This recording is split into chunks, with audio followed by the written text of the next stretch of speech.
Hello friends, welcome back. We have already started a new chapter of paper 2, unit 2, chemistry of silicon and germanium, right? We have already studied its introductory part, electronic configurations, and now we will see some periodic trends. First we will see atomic size.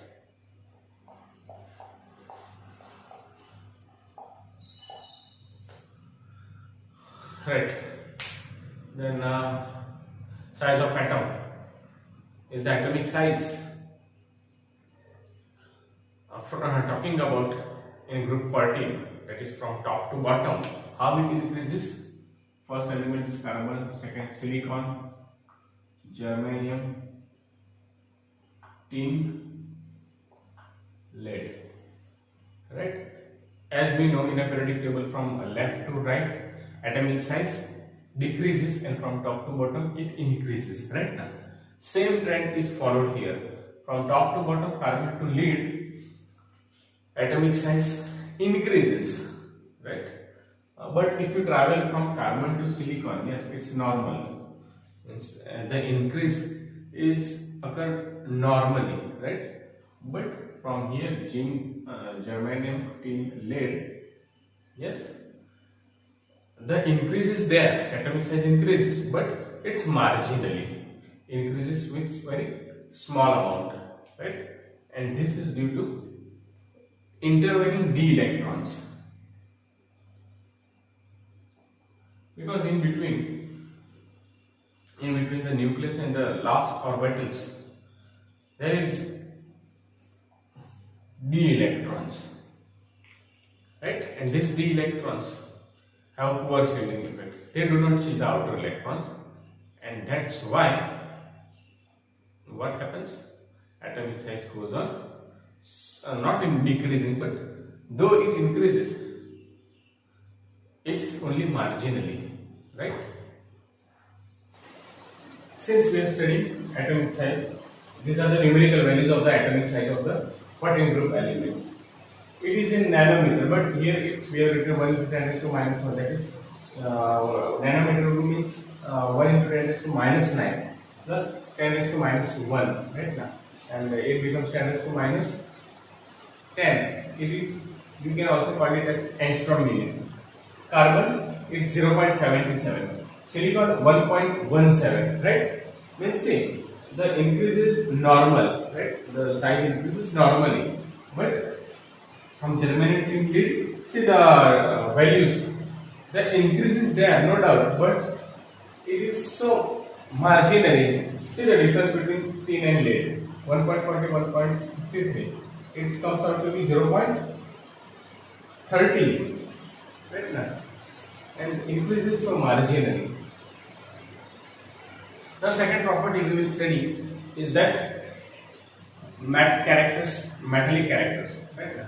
Electropositive characters. As we know what are the metals, what are metal and what are non-metal. Metal generally have good conductor of electricity. They are good conductor of electricity, good conductor of heat. They are malleable and ductile, right? They are rigid, solid, and so on. These are the properties of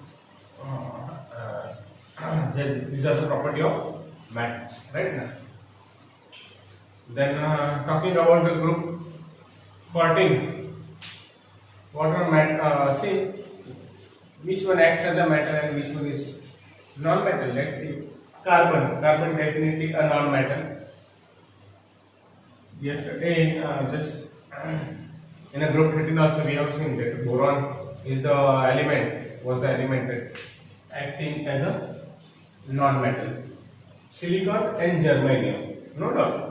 The carbon is no non-metal, and below the lead, tin and lead, these are metal, because metallic character increases, right? From top to bottom. Bottom elements are always acting as a good metal, right? Carbon is non-metal. Silicon and germanium, talking about, these are in between. This is metalloid. You can also call it as a semi-metal.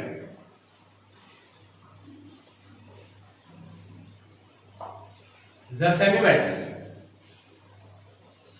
Semi-metal means these two elements, silicon and germanium, they have property of both metal as well as non-metal. Right now,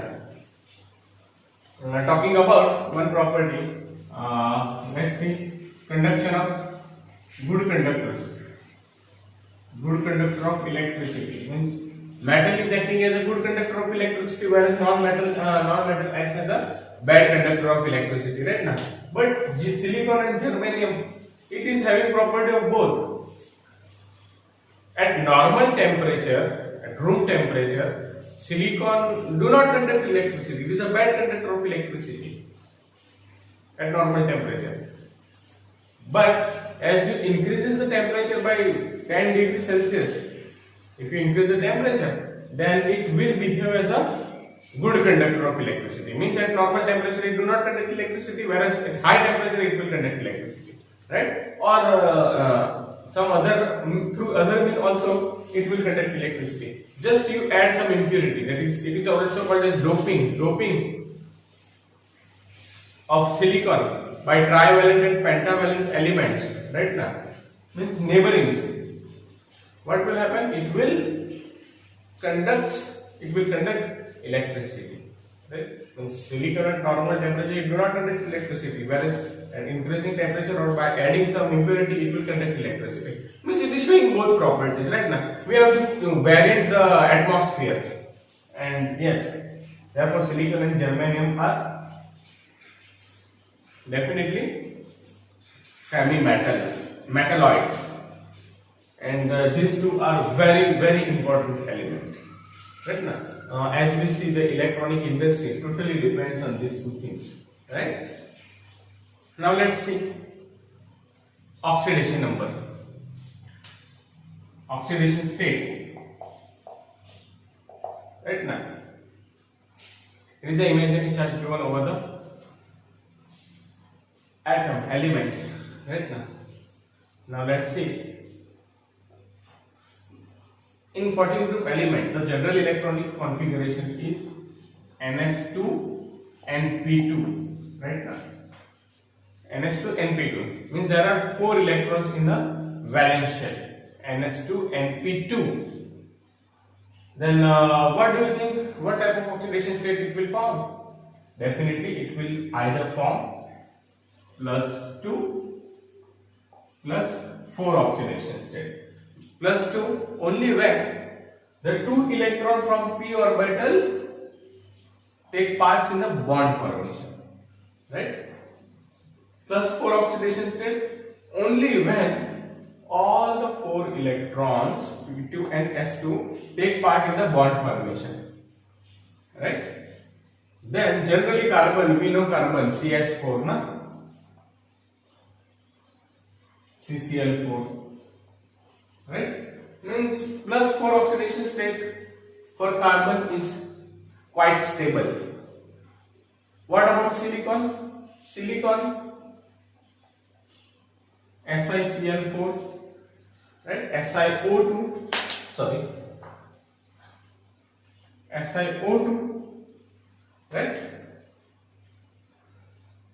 These are the stable oxidation state for silicon. Even silicon is found out in +2 oxidation state. Right?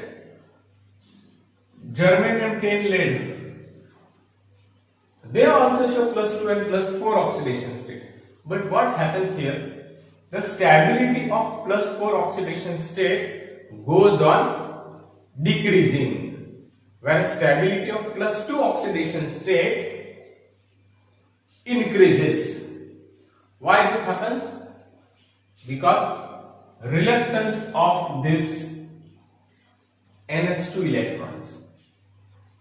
Reluctance of Ns2 electron in taking part in bond formation, and this is called as inert pair effect. Inert pair effect. Right now, means for the higher members, what happens? Tin, lead, these two electrons are relaxed. They are not taking part in bond formation, right? and all the work is done by this P2, and hence oxidation state plus 2 goes on, stability of oxidation state of plus 2 goes on increasing, right? Lead and tin, they are quite stable in plus 2 oxidation state rather than plus 4 oxidation state, right? Tin in plus 2 oxidation state acts as a good reducing agent, they reduces other. Lead even in plus 2 oxidation state acts as an oxidizing agent, right? Now these are the quite different properties for this. Okay, this happens only due to inert pair effect, right? They are far away from the nucleus and hence they do not goes out easily. They cannot be removed or they cannot be moved, right? And hence they are far relaxed, right?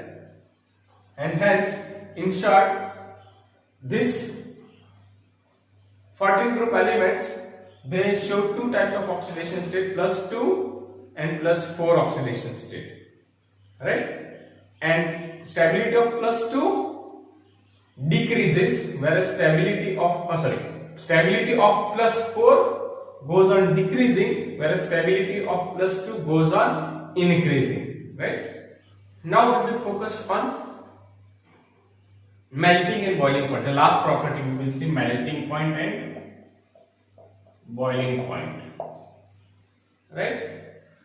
Now talking about 14 group series, carbon and silicon, they have always high melting and boiling point. You know carbon, it exists in the nature in form of diamond and graphite, right now? And diamond, as you know, it is very difficult to melt, right? And it is very difficult to break, right? And silicon, it is always available in silica, in sand form, right now? And yes, its melting and boiling point is also very high. But for other three things, their melting and boiling point are quite remarkably low, quite low as compared to these two, right? This is about the periodic trends of 14 group elements, right now. There are more periodic trends are also available: ionization energy, electronegativity. Okay, fine. They mostly depend on the ionic size, atomic size, right? As atomic size goes on increasing, the ionization energy decreases. As atomic size changes, ionization potential behaves also changes in the same manner, right now. Okay, fine.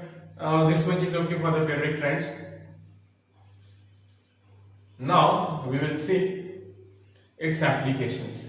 Since these two elements, we are going to focus, as the name of the chapter suggests, silicon and germanium. These two elements are most useful, very useful, right?